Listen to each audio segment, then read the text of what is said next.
Hey,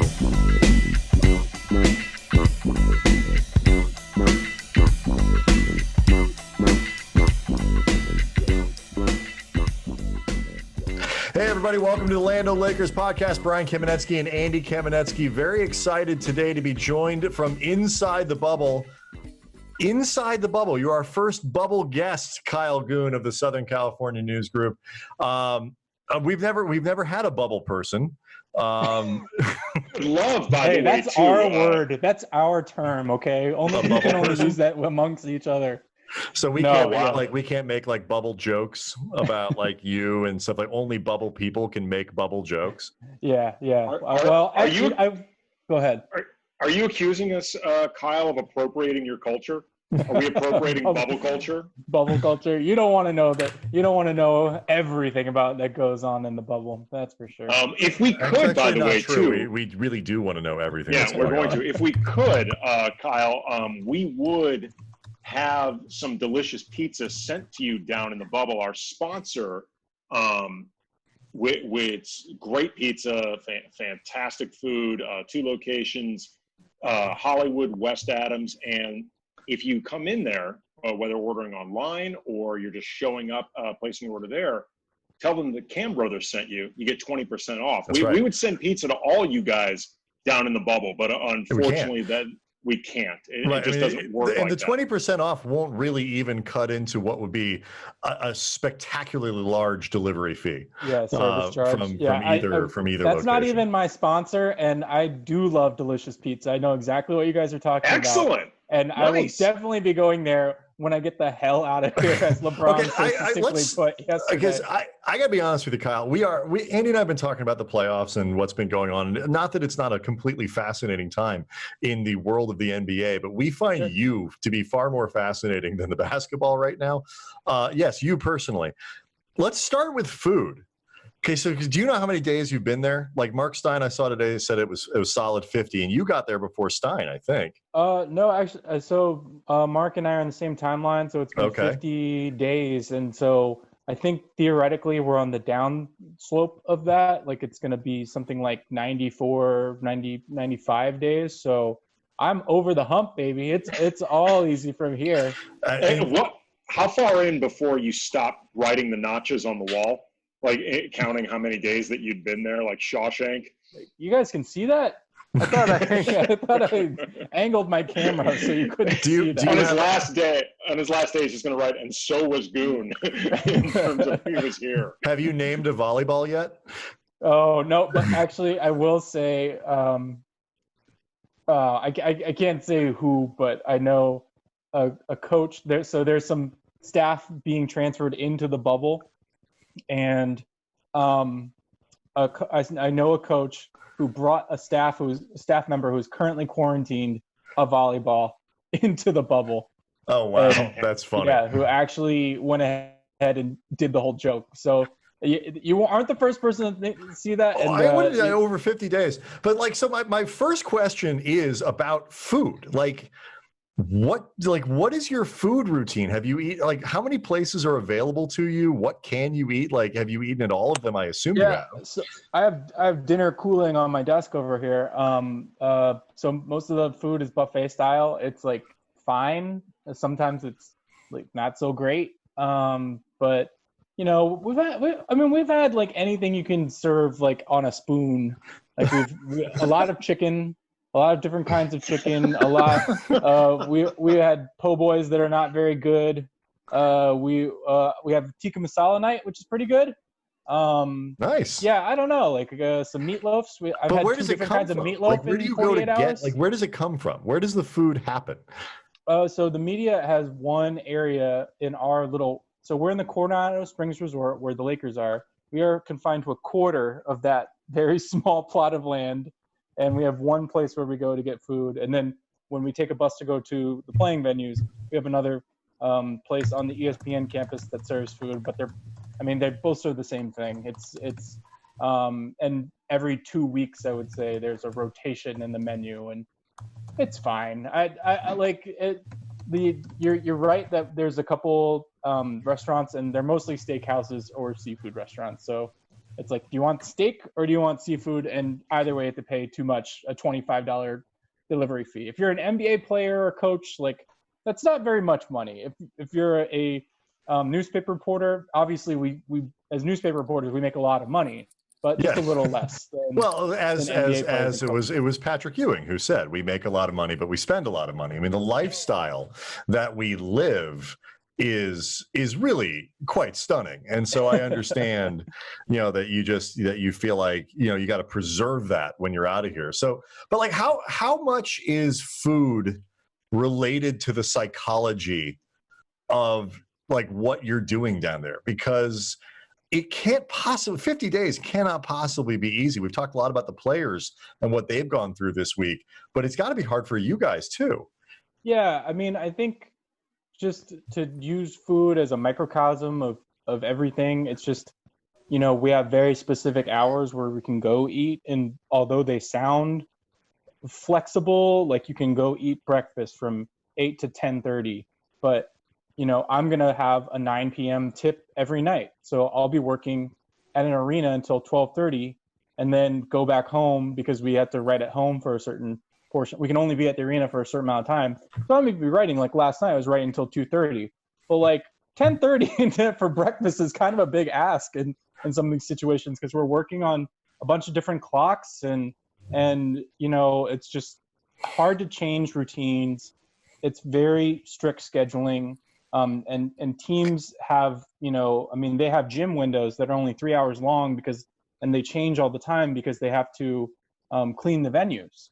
So it's just, it's a really like rigid environment. And I've said that since like basically the first week I was here when Lou Williams goes out for, to the historic Atlanta business that he attended whenever that was. And it's just like, nothing is like comfortable and familiar and under your own control. Like everything is just sort of, okay, what's on the schedule? Like, where do I go? Like, what do I do? And it like, there's a monotony to it, but then there's like a rigidity to it that just is very grating over time. And coaches can't control their practice times. They can't control where they practice.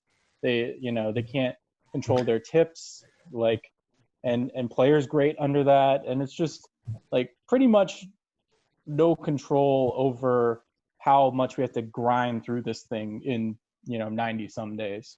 I mean, that's actually, I think, one of the things that you just said, the word grind. Like, I think that makes this difficult for the players involved, but also for you guys in terms of covering all this, is it's pretty relentless, the pace. Like, it's great for you as somebody that, one of your primary gigs is the Lakers, that they managed to close this thing out early, and I don't know what other teams you're specifically assigned to, but unless one of them happens to be Rockets Thunder, I would assume that you're rooting for that thing to go 7. I mean, just because it gives you a little bit more of a break. Honestly, yeah. Like people who don't understand what we do don't understand, like a lot of times, like sometimes you're just rooting for the fastest thing to happen. Like sometimes that's literally every baseball game I ever covered. Who do you want to win? Whoever can win in 2 hours and 5 minutes. That's who I want to win. Like, did I want the Lakers to win last night? Like, because I'm some kind of like awesome fan of like the Lakers? No. Did I want them to win last night so I could possibly have like several nights off? Like, yes. I mean, yeah, of course I did. Like, but you didn't say not to. Like, I want to like. Dude, like I've done before everything went down the way it did this week, it was like a week and a half of 9 p.m. tips every night, every single night. Lakers, Clippers, Lakers, Clippers, Lakers, Clippers. And like some of those games were really good. And then several of them were just walking blowouts. And like, but you still got to wait until like 12:30 in the morning for LeBron and AD to talk. And that doesn't really register for people on the West Coast because it's so early. Like relatively, it's 6 when they start, so it's not that late. But here, it's like you still wake up in the morning at like a reasonable East Coast time, and that is like, woof, like that, like, and the players feel that too. Like people can't sleep after games. I've heard players and coaches like stay up until 3:30, 4 o'clock, 4:30 in the morning, and then some of those coaches like have a routine where they get up early to run or work out or study film or whatever. And so I've had coaches tell me like, yeah, I'm running on like 2 hours of sleep today. And But that's a actually, lot of people here.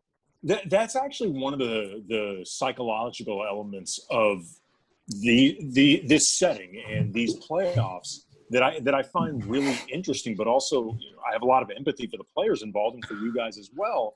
But specifically from their perspective, these guys all want to win. I mean, they're all competitive. They all want to get to the finals. They all want to win that championship. But at the same time, and you can tell me if you think that this is incorrect, I imagine that in some ways, success brings on some degree of dread because it means you're going to be there longer. Like, normally when I've covered championship runs before, the playoffs, it's always a grind. And after a while, these guys get mentally taxed and physically taxed anyway. But the setting allows you to go home. It allows you some degree of reprieve from everything. And getting to that finish line, there's more freedom involved. This particular finish line, the closer you get to it, the more you're trapped, which, I mean, I think brings about this really unique, fascinating psychology that all these guys have to deal with.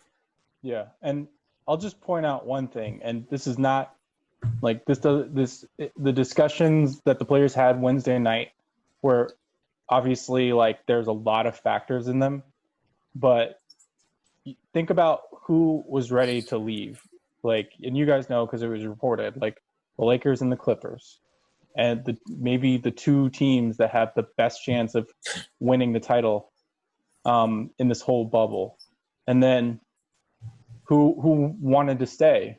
Well, like the Blazers, like they're out of there in like 3 days anyway. Denver, Dallas, like teams that were about to be eliminated. And I'm not poo-pooing the decision. I'm just pointing out that dichotomy of like there were teams that were very committed to like being here a long time that were like, you know what, like we could walk away, like and it's a small factor that they have to think about how long they got to be here, but it is a factor. How real was it? Like, that the idea that could end, because like, it was so much of the reporting, and like, LeBron sort of explained it as well in terms of, not liking that the Bucks didn't really have a plan that made him uncomfortable. And there's a lot of stuff that he talked about. I guess it was yesterday. I think it's after Game 5. Like you said before we started, time is meaningless at this point. It's hard to remember when anybody said anything. Yeah, right. Even Wednesday seems like it was like 2 months ago at this point. Oh my gosh. How real do you think it was? Like, how close do you think they were? Because if the Lakers leave and LeBron leaves, this thing kind of crumbles. Yeah, I mean, I did hear that someone on the Lakers, who I won't mention, said, "I'm packing my bags tonight." I don't think they ever were. Like, I think cooler heads needed to prevail, and the decision that they made in regards to wanting to make a social justice impact was the right decision for the most people. I think LeBron understood that, but had to be reminded of that. I don't think like there were a lot of Lakers who went back after that meeting. Were like, all right, like, well, guess we better get ready to go. Like, I don't think it was that far along, but I do think that LeBron himself was like, you know what? Like, if this is like, if we really are doing this, like, then why are we here? Right. Like, if we don't have something that we're going to, like, I think what made him mad was because he recognizes, perhaps as much as any player in the league, like, this is a card to play. And it was a very, like, I talked to the Bucks about this yesterday, and it was very moving in some parts to understand how emotional and organic this protest came about. But they really thought it was like, oh, we're going to forfeit this one game, then we're going to go to the press conference and tell everyone why we did it, and then we're going to get ready for Game 6. But they didn't understand the magnitude of what they would start. Right. And then by the time it reaches LeBron in the ecosystem, he's like, don't you guys like understand how powerful this is, what a powerful position this is? And we don't have anything to ask for. Like, we don't have any positions. We don't have any, like, we haven't told anybody what's going to make us go back. And so I think that's what really just irked him in that moment. Yeah, I mean, that's something I know Brian and I discussed during a couple of our post-game shows, and when we had Aaron Lasoul on the last podcast, the idea of the importance Shout out to Aaron. Yeah, shout out to Aaron. He's our dude. I think he's everybody's dude. Everybody loves Aaron.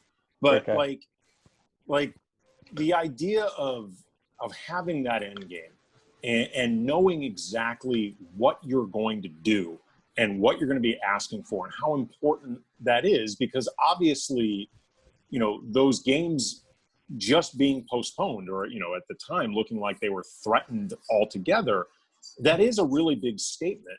But in order to make sure it feels like this was all worth it, no matter what direction it goes, you have to know exactly why you're doing it, not just why emotionally, but why in terms of this is what we think we can actually get out of it. Yeah. So I can understand where LeBron is coming from. And I that is something that before we started hearing, you know, the reporting, some of the things that they got the owners to newly commit to, that was one of the big questions I had too, was just the idea of where specifically is this going, not broadly. Right. And one thing that this is somewhat conjecture, but I think it is actually important, like that was just discussed between me and some other reporters, is the Bucks have a superstar, Giannis. And like Giannis is a big deal. He's commercially connected like LeBron is. He's not as sophisticated and he's certainly not as rich as LeBron is, but he's not American. Like, or he's not from America. He doesn't have the framework of understanding of race in America. I mean, obviously, like, issues that hurt Black people, like, surely hurt Giannis and his brothers. But, like, so many other players are just steeped in that culture of racial injustice and tension. I've heard Giannis, not to interrupt you, but I've heard Giannis, Kyle, say before that these are things that he learned, you know, the more time he spent in America, but also early in his career was told by his teammates, like, these are things you need to be aware of as a young Black man in this country, that he wouldn't have known without being told. And I'm not saying Giannis doesn't understand race, but what I am saying is I think the decision Giannis and his locker room made, but most importantly Giannis, is like, hey, you know what? Like, our teammate hurts. Our teammate is not going to play. We're going to support him. Mm-hmm. And that's how he saw it. And he saw that room. And what perhaps if he was like American born, he would understand this is going to touch a lot of nerves. Like, this is not going to touch Milwaukee Bucks or had been in the league for 10 years. Yeah, or had been whatever, in the league whatever for 10 it might years. be. And to catch people up, they don't know. George Hill apparently was just like, I personally, I am not going to play, expected his team to just go out and play without him, and they chose not to. And that's kind of how this cascaded into a thing. And like you said, Kyle, like the Bucks just expected to take an L against Orlando, not really thinking, well, Orlando might not take it, and then not thinking necessarily what it means if the Bucks sit out. Well, then nobody, you know, the other teams can't take the floor. And so it was one of these things where a coherent plan didn't exist. The other thing that I think is interesting about this is this couldn't have happened anywhere else. Like, this kind of coordination to either we're going to play, we're not going to play.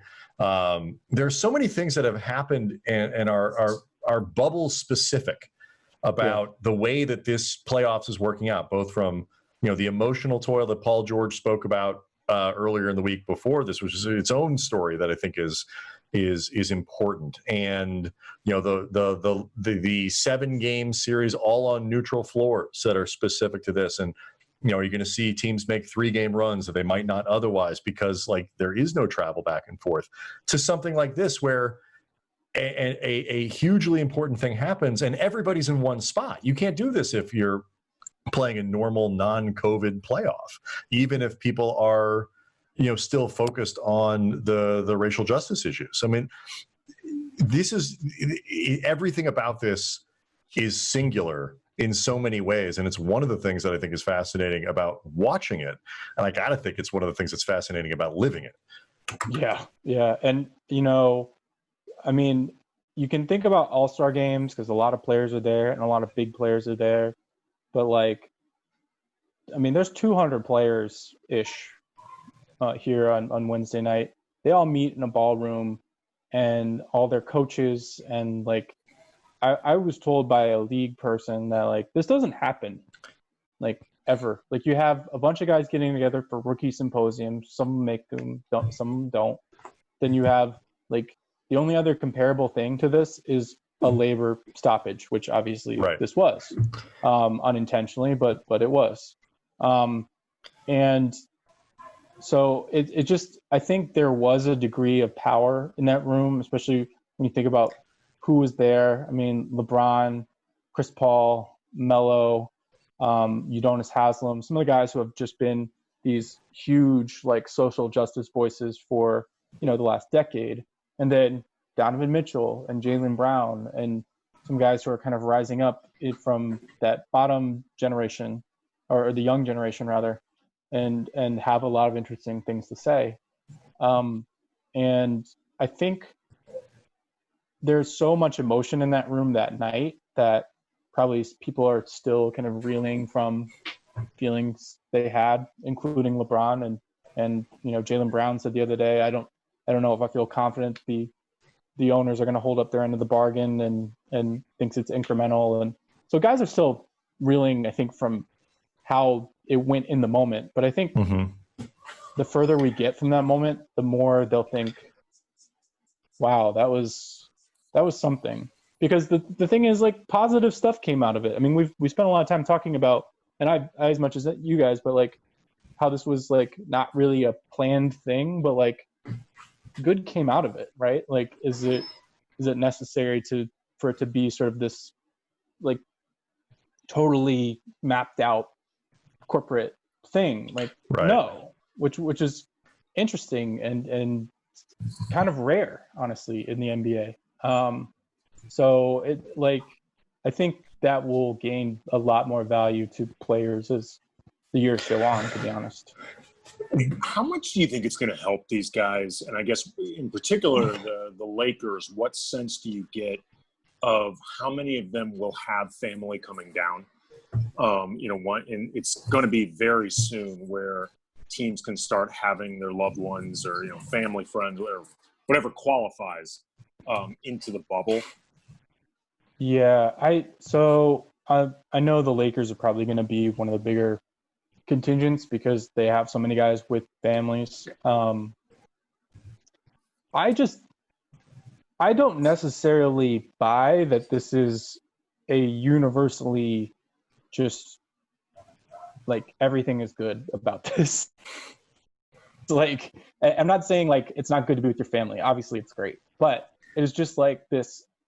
I also just think it's an X factor. It's a some people are going to see their families again and there's going to be drama, and some people are going to see their families oh my god, it's so good to see you guys, this is but then it might make it harder when they leave because I don't think families are going to be they can't stay that long. I mean, kids, right, if you're here for but if you're here for the duration or whatever it might be, the same bubble pressures and psychology that has impacted players is going to impact families. I mean, they're even less used to this sort of thing, and they don't have the outlet of basketball to where I got to practice today, I got rehab, and I got therapy, and then I got a game tonight, and I got my game day routine. A lot of times these families are going to be kind of on their own, and I'm sure the NBA is going to help them with whatever activities they can, but they're limited in what they can do because you have to stay with other people.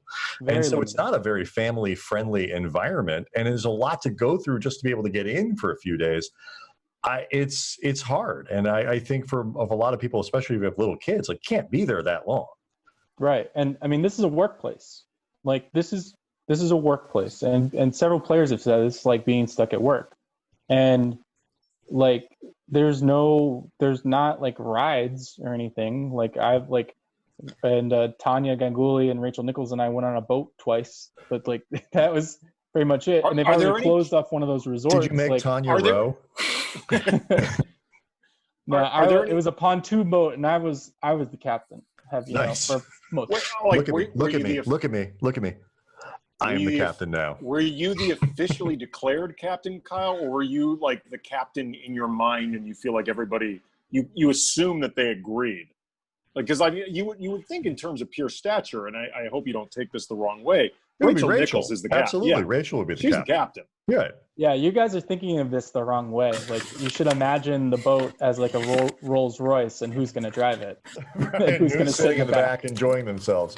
My other question, Julie, would you at any point did you say forcibly board or conquer like Varden's boat, or whoever else is down there, like Chris Haynes? Did you overtake their boat in an act of piracy? Because I wish there was that much open warfare. Honestly, I haven't gotten because Rachel was sort of our ringleader, because we went on the boat the first time, and everyone. So I'll just describe this because it is funny. Like it's like 9:30, and we've all worked late, and we're all sort of dragging over because we have to go to a van that is going to take us to yacht club and like we're thinking, all right, so they're gonna like put us on a boat, and they're gonna ride us around for an hour or whatever, and they take us to yacht club, and then they have us sign a form, and like, all right, there's your boat.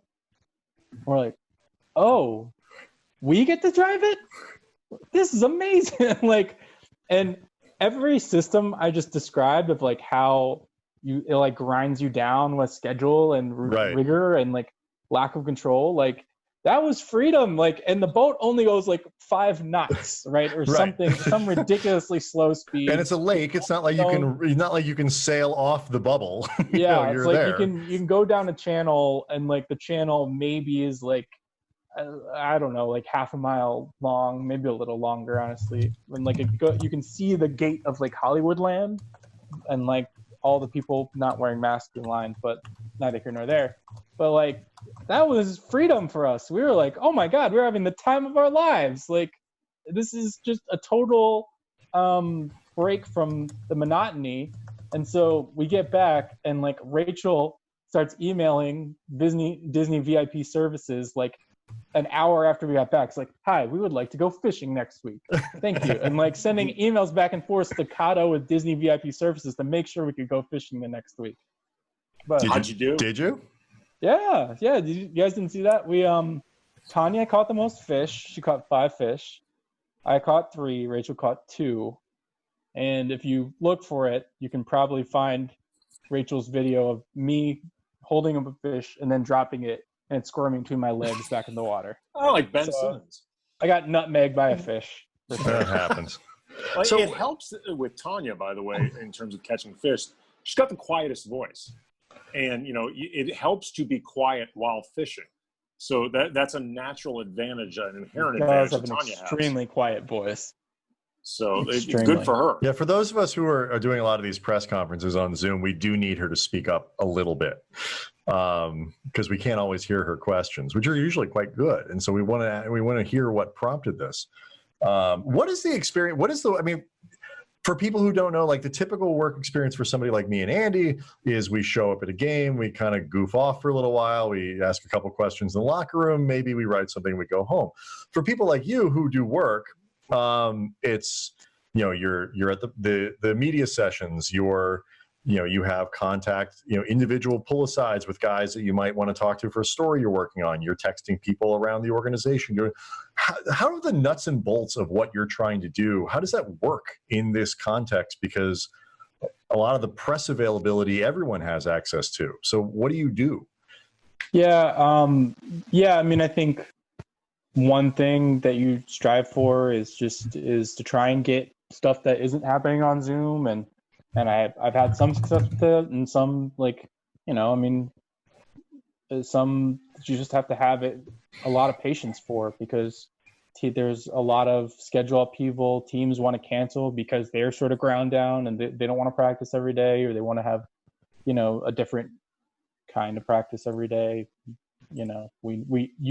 That's inside baseball, but you guys know what I'm talking about. No, but we're asking though. But yeah, it's just a lot of patience trying to figure out, okay, like what works for you guys when, but then like games are every other day.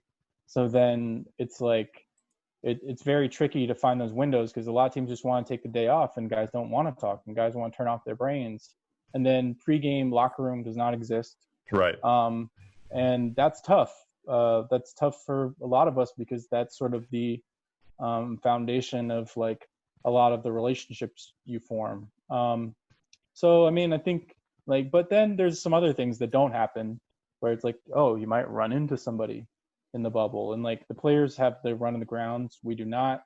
But depending on where you are, like there's some overlap, so you can run into people. And are you allowed? Because at the beginning of the bubble, it was like really like if any player ever got near a member of the media or anybody else, like there was all the footage of them being like shooed away from people. Like at this point, if you walk by Danny Green in the bubble, can you say hi to Danny Green without somebody coming to like drag you away? It's at this point, it's really player discretion, and without getting too far into it. But like, yeah, I mean, and I think the longer we're in here, just the better chance for that kind of rapport of like, you guys know what it's like, right? Like you like, I think they are starting to, as much as players ever think of the media, which sometimes not very much. I think they are understanding at a certain point, like, oh, these guys, they're doing this too. I was just going to ask you that. Is there like a solidarity? You got like a brotherhood? Or you guys something like in military terms, you're all in the shit. Yeah. And we can say that now. Like we're independent. We can use curse words. Yeah. Sweet. Well, but shit. There you go. Yeah, let it out. Take the next 15 seconds. Just say whatever you want. Let them all out. You've been in the bubble, man. Let it out. But I mean, even LeBron last night in that clip yesterday said, like, I know I've definitely thought about leaving the bubble, same as all you, and he gets it. And there are guys who get it. Like there are guys who don't think about us, and like when we're there, we're there, and when we're not, we're like banished from mind, and that's fine. But like, yeah, like certain guys who have awareness are getting it, and and I think the longer we go here, the more interested I am in doing stories just about kind of surviving the trials of the bubble. As much as I want to write about basketball, which I try to, but then stuff comes up, and then people like Paul George say what they say. So right. I always picture, like, when you talk about these like escape from the bubble things, I always picture everybody like Andy Dufresne in Shawshank, like he gets out, like tunneling out, and you just see him in the rain. Like, obviously when you're done, you can just leave. It's not quite that dramatic. Yeah, but that's me at Delicious Pizza holding up two slices. Well done. I was going to have to bring that back in. Delicious Pizza, of course, 2 locations, West Adams and Hollywood, 20% off when you tell them Cam Brothers sent you, either online, deliciouspizza.com, or when you call in your order. Again, 20% off. It is really, really good pizza, the kind of pizza that Kyle Goon would be eating right now if he could, but can't because he's in the bubble. Are you surprised that not a single COVID case has popped up? Yeah, I am. And with the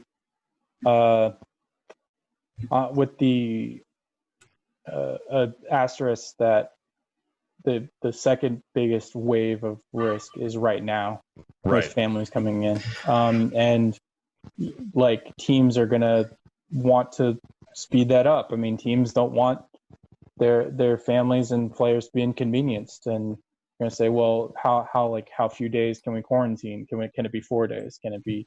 And then so it might include some tests and market, and might include some stuff, might include some private flights that make it a little easier to ensure that safety. But I mean, anytime, like, the science is like anytime you bring in a couple hundred people, I mean, that's not science, it's statistics. Right. Like, it's just the risk is great. Well, and it includes children, and we all know children are filthy. I know mine are. You guys better than I. Yeah, children are disgusting, filthy creatures, and just hives of virus and germs and bacteria. They just are. You're making me feel great about this entire Yeah, situation. stay away from the Thank you. children, Kyle. If you see a child, adorable as they might seem, run the other way. It is weird when you think about it that I haven't seen. Well, I mean, I don't have any kids. Like I really haven't seen kids for like 5 or 6 months, and then some of my really good friends can't get away from their kids. So yeah, I is can kinda relate funny. to that one. The last thing that I have for you, Kyle, is just what are you doing to keep sane? Yeah, that is a really good question. I'll have to come up with something. If you don't have an answer, I'll have my to be God, like come LeBron. on. and Have you think of gotten to a the plan. point? You're not doing like all work and no play makes Jack a dull boy. Like, from The Kyle a Shining. dull boy. No, I mean, I think one thing is like initially when I got here, Florida being Florida, I was like, God, running is awful outside here, and Southern California is perfect weather for running. But maybe a couple weeks ago, I sort of said, okay, screw this. I'm done with the excuses. I'm going to do it a little more.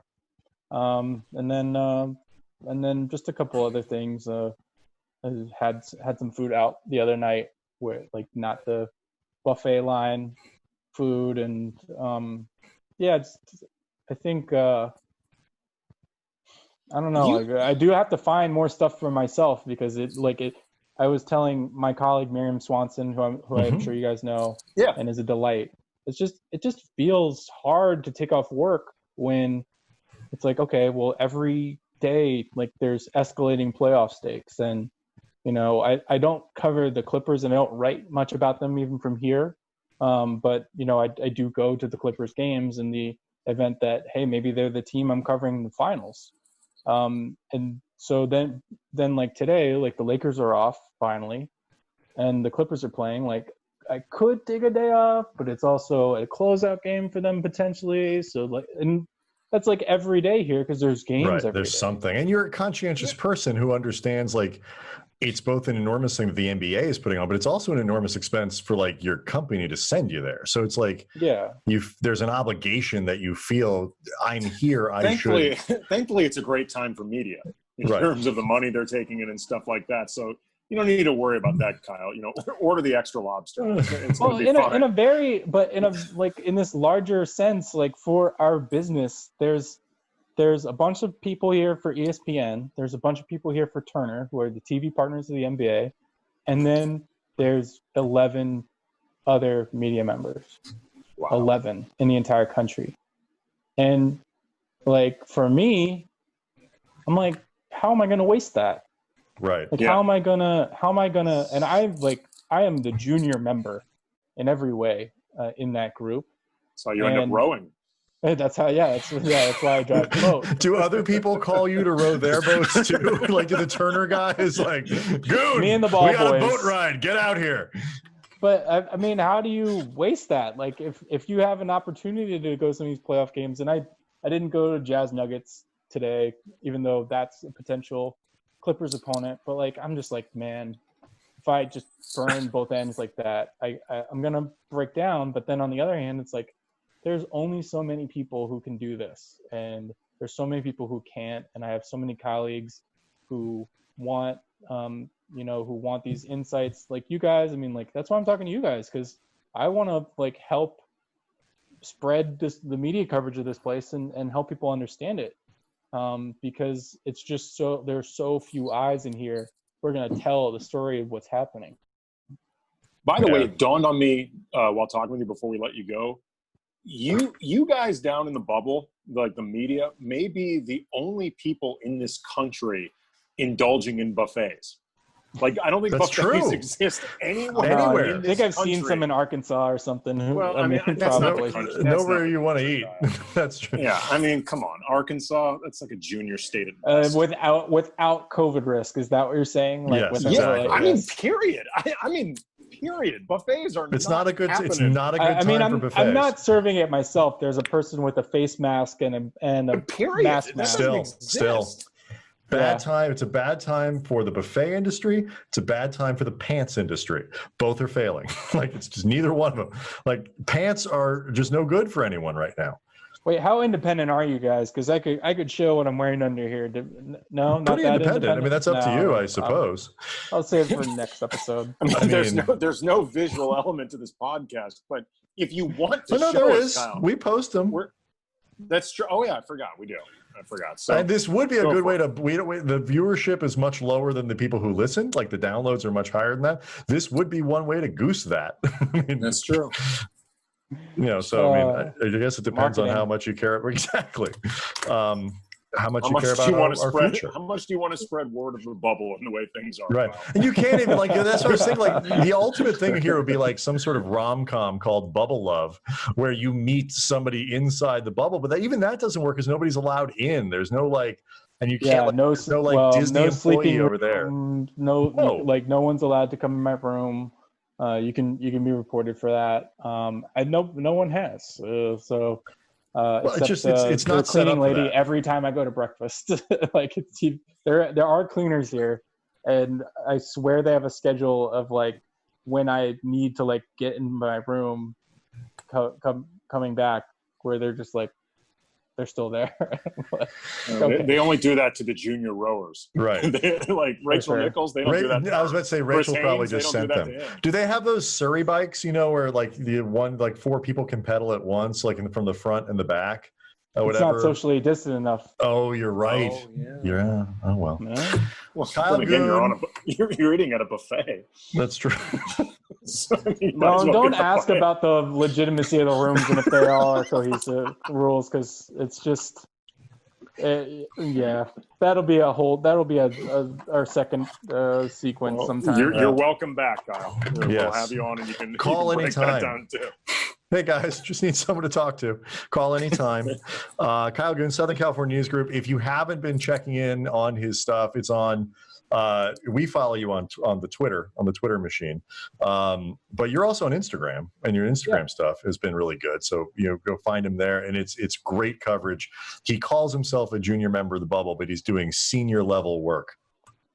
Wow, what a compliment! Thank you. I just came up with that right off the top of my head. Thanks a lot, man. We really appreciate it. All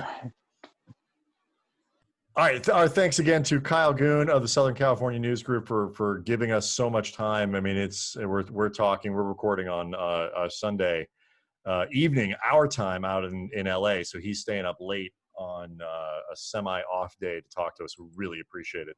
And just, honestly, I was way more interested in the mechanics of just what it's like to live in there. I mean, we were going to have Kelly Eco on later in the week, Andy, presumably if Houston closes his series out, to preview the next round. Yeah, if OKC makes a comeback, we'll find somebody. Somebody there. I mean, like, and we've talked a lot of it. Like, the basketball stuff's been recorded. Like, but that insight from Kyle is just, it's fascinating, and to be able to get a view into what these people are doing to describe and bring us the stories, and they've been extraordinary, from the bubble. And just, again, Kyle Goon really is worth finding him on Instagram.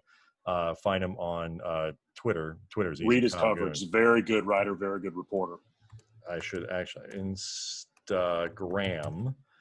It's just Kyle Goon. Kyle Goon on both. At Kyle Goon on Instagram, at Kyle Goon on Twitter. So follow both.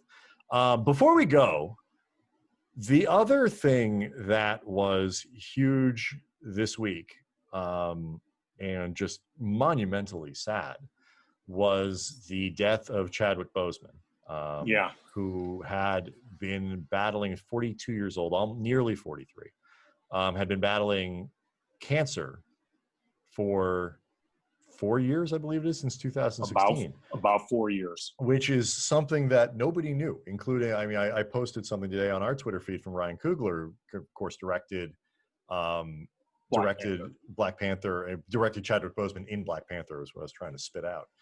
And he didn't know. This is somebody who obviously spent a lot of time around him. And, like, the news, I think, hit particularly harder because nobody was even aware that this was a possibility. It wasn't it wasn't something that anybody could prepare for. In similar ways, you didn't prepare for Kobe Bryant to die in a plane crash. And like it's the suddenness.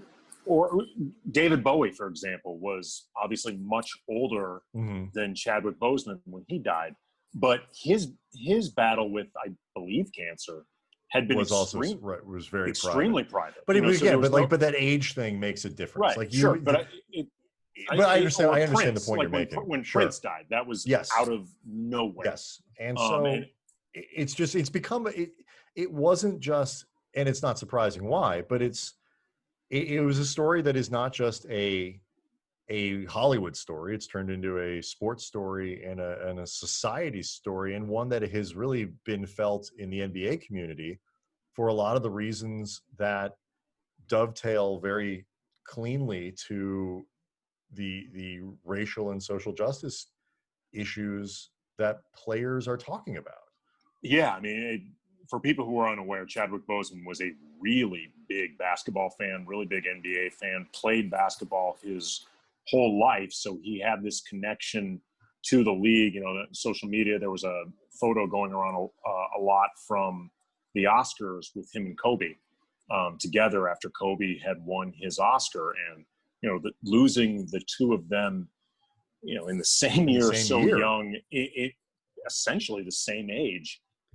So suddenly, you know, really drives home the unexpectedness of both. As LeBron said after Game 5, it really reinforces just how 2020 is the shittiest year ever. Yeah, and also too, like you were talking about before, Brian, like everything that's going on right now in terms of racial issues in this country and issues affecting Black people right now, but also have been around for centuries, and the emphasis that's been on it right now. You look at Chadwick Boseman's career and the intentionality of the roles that he chose, you know, especially upon being able to call his own shots more. And, you know, he broke out with Jackie Robinson in 42, and then plays James Brown and Thurgood Marshall, and then T'Challa in Black Panther. He had a small but pivotal role in The Five Bloods, the recent Spike Lee movie on Netflix. His, unfortunately, last movie is going to be an adaptation of the August Wilson play, Ma Rainey's Black Bottom. He was slated to play, it's a true story, of an African 16th century samurai in Japan. And this is, and I say this with a lot of real admiration and respect, this was a very Black filmography. Like Chadwick Boseman, you could see, was somebody that really was drawn to roles and movies that were a part of the Black experience, you know, sharing what that was about, whether you're playing Black icons, historical figures. You know, the Black Panther, you have this literal Black universe in Wakanda.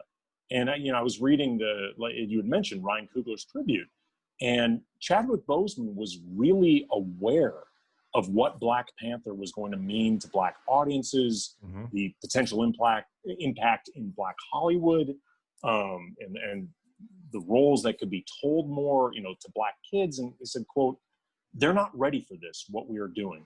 This is Star Wars. This is Lord of the Rings, but for us and bigger." Yeah, and I was just gonna say, like, I read a story too where, like, originally they were going to have like British accents, for example, as opposed to African accents, and he rejected that and fought very hard against it because it would have meant that Wakanda at some point, if you kind of play out the logic of it, Wakanda had been colonized in some way, or you know, had been, it wasn't an African thing that welled up from African people. Which I didn't know about, you know, that just all of these details that have come out about him and about his outlook and his view of the film. And I can speak to the obvious impact that I've seen from, you know, how this impacted the Black community in America to have this character in this movie. I can't speak to what that means for, you know, me or my children or whatever, as, you know, as Black people. I'm not going to even attempt to co-opt that. What I will say is it's been sort of heartening to me, and I think it's important for my kids to have a movie where that normalizes the concept of a black superhero. Movies like Captain Marvel that normalize the concept of women's superheroes.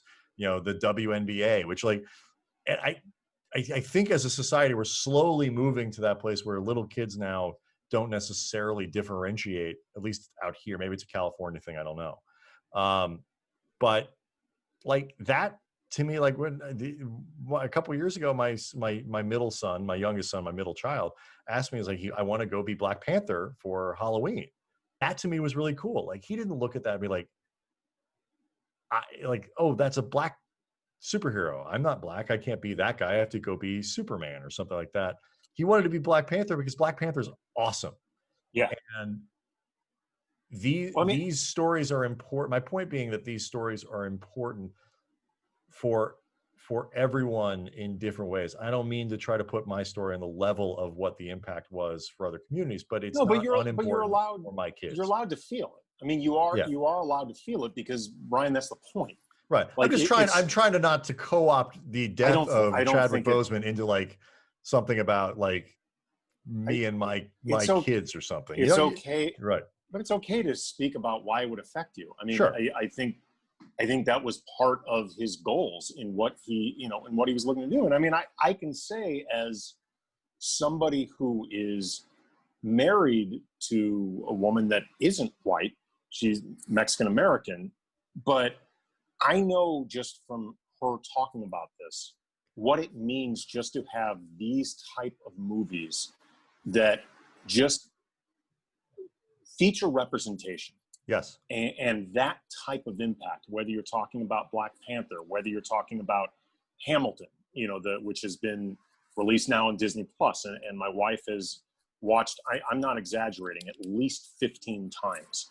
And just what it means to her to see, our country, have its history told in a way that involves people of color, how deeply moving that is to her, even if it isn't her exact ethnicity, just recognizing what that means to her. I mean, I see it all the time, and it does give me some perspective beyond my own in terms of that type of impact with something like Black Panther or with a lot of the projects that Chadwick Boseman was involved with. And there's also too, Brian, there's this really like cruel irony to his death coming at this time where, the value of Black lives is literally being fought for right now. And in certain cases, frankly, being fought against.